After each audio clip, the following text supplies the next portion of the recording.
You're listening to Find Your Daily Calm. I'm Sel Gaston. Welcome. Today you will hear another William George Jordan piece from his classic work, The Majesty of Calmness. This essay is entitled The Dignity of Self-Reliance. Self-confidence without self-reliance is as useless as a cooking recipe without food. Self-confidence sees the possibilities of the individual. Self-reliance realizes them. Self-confidence sees the angel in the unhewn block of marble. Self-reliance carves it out for himself. The man who is self-reliant says ever, "No one can realize my possibilities for me, but me. No one can make me good or evil but myself." He works out his own salvation, financially, socially, mentally, physically, and morally. Life is an individual problem that man must solve for himself. Nature accepts no vicarious sacrifice, no vicarious service. Nature never recognizes a proxy vote. She has nothing to do with middlemen. She deals only with the individual. Nature is constantly seeking to show man that he is his own best friend or his own worst enemy. Nature gives man the option on which he will be to himself. All the athletic exercises in the world are of no value to the individual unless he compel those bars and dumbbells to yield to him in strength and muscle. The power for which he himself pays in time and effort. He can never develop his muscles by sending his valet to a gymnasium. The medicine chests of the world are powerless in all the united efforts to help the individual until he reach out and take for himself what is needed for his individual weakness. All the religions of the world are but speculations in morals, mere theories of salvation, until the individual realizes that he must save himself by relying on the law of truth as he sees it and living his life in harmony with it as fully as he can. But religion is not a Pullman car with soft cushioned seats where he has but to pay for his ticket and someone else does all the rest. In religion, as in all other great things, he is ever thrown back on his self-reliance. He should accept all helps, but he must live his own life. He should not feel that he is a mere passenger. He is the engineer, and the train is his life. We must rely on ourselves, live our own lives, or we merely drift through existence, losing all that is best, all that is greatest, all that is divine. All that others can do for us is to give us opportunity. We must ever be prepared for the opportunity when it comes, and to go after it and find it when it does not come, or that opportunity is to us nothing. Life is but a succession of opportunities. They are for good or evil, as we make them. Many of the alchemists of old felt that they lacked but one element. If they could obtain that one, they believed they could transmute the baser metals into pure gold. It is so in character. There are individuals with rare mental gifts and delicate spiritual discernment who fail utterly in life because they lack the one element, self-reliance. This would unite all their energies and focus them into strength and power. The man who is not self-reliant is weak, hesitating and doubting in all he does. He fears to take a decisive step because he dreads failure, because he is waiting for someone to advise him, or because he dare not act in accordance with his own best judgment. In his cowardice and his conceit, he sees all his non-success due to others. He is not appreciated, not recognized. He is kept down. He feels that in some subtle way, society is conspiring against him. He grows almost vain as he thinks that no one has had such poverty, such sorrow, such affliction, such failure as have come to him.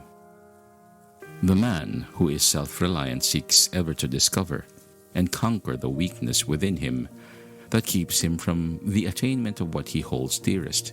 He seeks within himself the power to battle against all outside influences. He realizes that all the greatest men in history, in every phase of human effort, have been those who have had to fight against the odds of sickness, suffering, sorrow.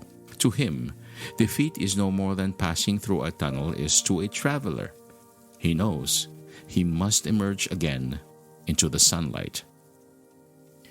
The nation that is strongest is the one that is most self-reliant, the one that contains within its boundaries all that its people need.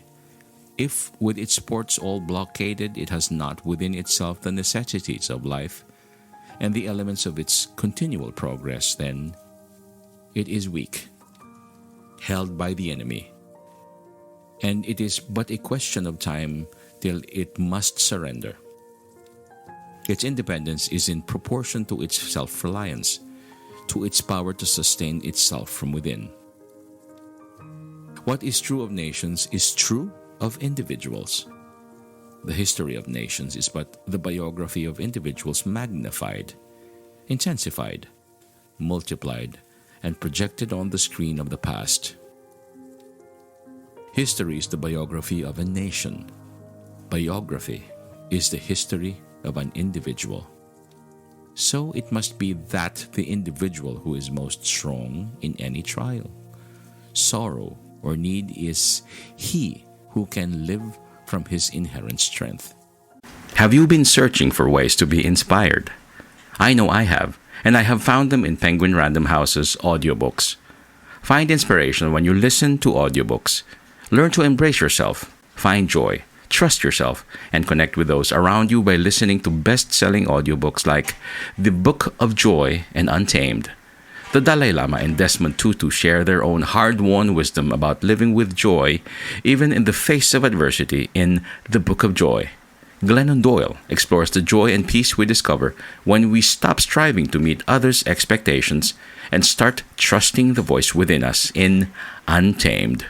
Learn more about these titles and discover other recommendations from Penguin Random House Audio by visiting penguinrandomhouseaudio.com. Who needs no scaffolding of commonplace sympathy to uphold him. He must ever be self-reliant. The wealth and prosperity of ancient Rome, relying on her slaves to do the real work of the nation, proved the nation's downfall. The constant dependence on the captives of war to do the thousand details of life for them killed self-reliance in the nation and in the individual.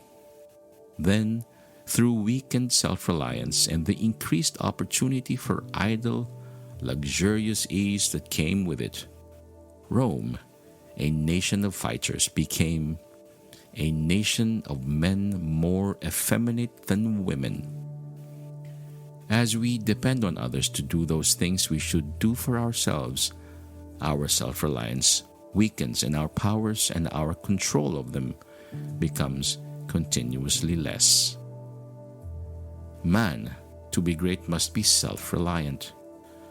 Though he may not be so in all things, he must be self-reliant in the one in which he would be great. This self-reliance is not the self-sufficiency of conceit. It is daring to stand alone. Be an oak, not a vine. Be ready to give support, but do not crave it. Do not be dependent on it. To develop your true self-reliance, you must see from the very beginning that life is a battle, you must fight for yourself. You must be your own soldier. You cannot buy a substitute. You cannot win a reprieve. You can never be placed on the retired list. The retired list of life is death. The world is busy with its own cares, sorrows, and joys, and pays little heed to you. There is but one great password to success: self-reliance. If you would learn to converse, put yourself into positions where you must speak. If you would conquer your morbidness, mingle with the bright people around you, no matter how difficult it may be. If you desire the power that someone else possesses, do not envy his strength and dissipate your energy by weakly wishing his force were yours. Emulate the process by which it became his. Depend on your self-reliance. Pay the price for it, and equal power may be yours. The individual must look upon himself as an investment of untold possibilities if rightly developed. A mind whose resources can never be known but by going down into it and bringing out what is hidden. Man can develop his self-reliance by seeking constantly to surpass himself. We try too much to surpass others. If we seek ever to surpass ourselves, we are moving on a uniform line of progress that gives a harmonious unifying to our growth in all its parts. Daniel Morrell, at one time president of the Cambria Rail Works, that employed 7,000 men and made a rail famed throughout the world, was asked the secret of the great success of the works. "We have no secret," he said, "but this we always try to beat our last batch of rails. Competition is good, but it has its danger side. There is a tendency to sacrifice real worth to mere appearance, to have seeming rather than reality.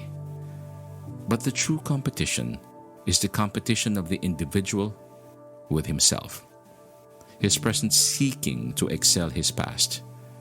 This means real growth from within.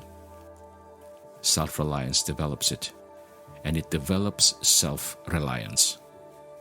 Let the individual feel thus as to his own progress and possibilities, and he can almost create his life as he will. Let him never fall down in despair at dangers and sorrows at a distance. They may be harmless, like Bunyan's stone lions when he nears them. The man who is self-reliant does not live in the shadow of someone else's greatness. He thinks for himself, depends on himself, and acts for himself.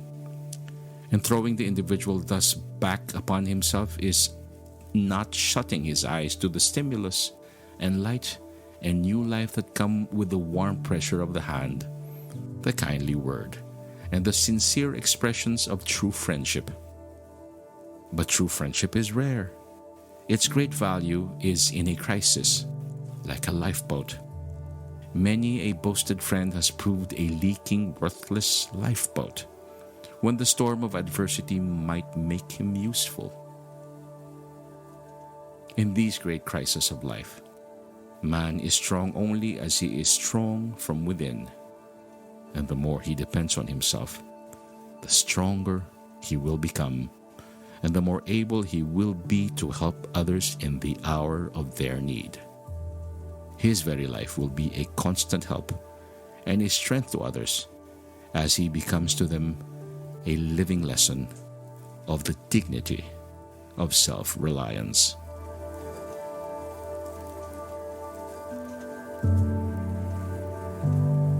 I hope you enjoyed listening to The Majesty of Calmness, beautifully written by William George Jordan. May you be well, may you be at ease, and may the majesty of calm peace be upon you.